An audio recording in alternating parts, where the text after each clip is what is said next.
Video ini mau menganalisa fundamental saham Cevin atau Klipan Finance Indonesia Tbk. Dianalisanya menggunakan laporan keuangan Cevin 5 tahun terakhir.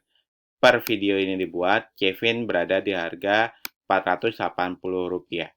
Nah, sebelum kita masuk ke snapnya Cevin, kita lihat dulu bagaimana komposisi pendapatannya si Cevin ini. Nah, sebagai perusahaan yang bergerak di jasa pembiayaan konsumen, ternyata Cevin memiliki 5 segmen pendapatan, yaitu dari pembiayaan konsumen mencapai 61,8%, lalu dari sewa pembiayaan, ya, itu mencapai 16,9%, lalu yang ketiga dari lainnya yaitu 17,5%, lalu ada anjak piutang mencapai 3,6% dan bunga mencapai 0,2%. Nah, dari sini dapat dilihat kalau Cevin ini sangat bergantung dengan pembiayaan konsumennya, yaitu segmen utamanya di Cevin ini. Seperti itu. Lalu kita pergi ke SNET, kita lihat bagaimana komposisi saham yang beredar Cevin di masyarakat. Nah, untuk jumlah saham yang beredar di masyarakat itu mencapai 40,28%, lalu hutangnya mencapai 73,73%.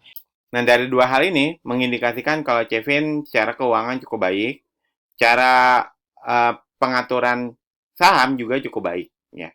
Karena biasanya saham-saham yang bergerak di bidang pembiayaan konsumen ini biasanya hutangnya itu bisa mencapai 100% lebih. Nah, Cevin ini hanya 73,73%. Makanya di sini dinyatakan kalau secara keuangan dia cukup bersih, ya, cukup baik.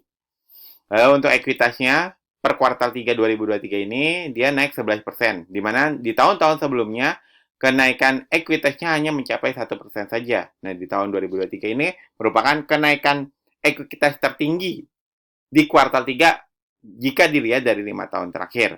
Oke. Itu dari ekuitasnya. Terus dari labanya, ternyata laba Cevin sempat mengalami penurunan cukup signifikan di tahun 2020, itu turun mencapai 76%, ya. Lalu dia meningkat lagi 21% di tahun 2021, mulai recovery ini. Lalu di tahun 2022, dia mulai recovery lagi, naik 2% lagi. Nah, di tahun 2023 ini, di kuartal 3 ini, ternyata Cevin, cara laba dia berhasil bangkit dengan kebangkitan yang cukup signifikan, cukup wow, yaitu labanya naik mencapai 846%. Dimana jika dilihat dari jumlah labanya, ini melebihi jumlah labanya sebelum pandemi yang mencapai 257 miliar rupiah. Nah, naiknya cukup signifikan nih. Makanya dari sini dapat disimpulkan kalau Cevin secara fundamental dia mewah dan Cevin secara fundamental dia bagus. Ya. Nah, buat Anda yang suka pembahasan fundamental to the point kayak gini, silakan klik tombol like dan subscribe-nya. Lalu share sebanyak-banyaknya video ini agar Anda membantu kami membangun channel ini lebih baik untuk kedepannya. Jika sudah, kami ucapkan terima kasih. Buat Anda juga yang ingin sahamnya dianalisa juga, fundamental sahamnya itu seperti apa kayak Cevin ini, silakan tulis kode sahamnya di kolom komentar. Monggo, kami berikan waktu 5 detik untuk Anda tulis kode sahamnya di kolom komentar.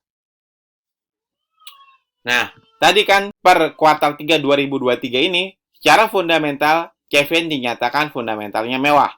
Lalu pertanyaannya, apakah langsung layak dibeli? Apakah Cevin layak langsung diinvestasikan? Bagi kami, statusnya saat ini belum layak. Kenapa belum layak? Karena layak atau tidak layaknya saham untuk diinvestasikan harus memenuhi dua kriteria utama, yaitu secara fundamental dia mewah, dan secara valuasi dia harganya harus masih murah. Nah, Cevin ini kita baru tahu secara fundamental dia mewah. Kita belum tahu nih bagaimana cara valuasinya. Nah, untuk valuasinya saham Cevin ini akan saya bahas di video selanjutnya. Sambil menunggu video selanjutnya tentang valuasinya saham Cevin ini, saya memiliki bocoran saham-saham yang like invest, berstatus like invest, karena memenuhi dua kriteria utama ini, fundamental mewah dan valuasinya murah. Link akses bocoran saham yang like investnya saya taruh di kolom deskripsi. Monggo silakan kalau Anda mau mengambil bocoran saham yang like investnya, langsung menuju ke link yang ada di kolom deskripsi. Seperti itu saja, semoga bermanfaat, semoga dapat membantu Anda dalam berinvestasi. Wassalamualaikum warahmatullahi wabarakatuh.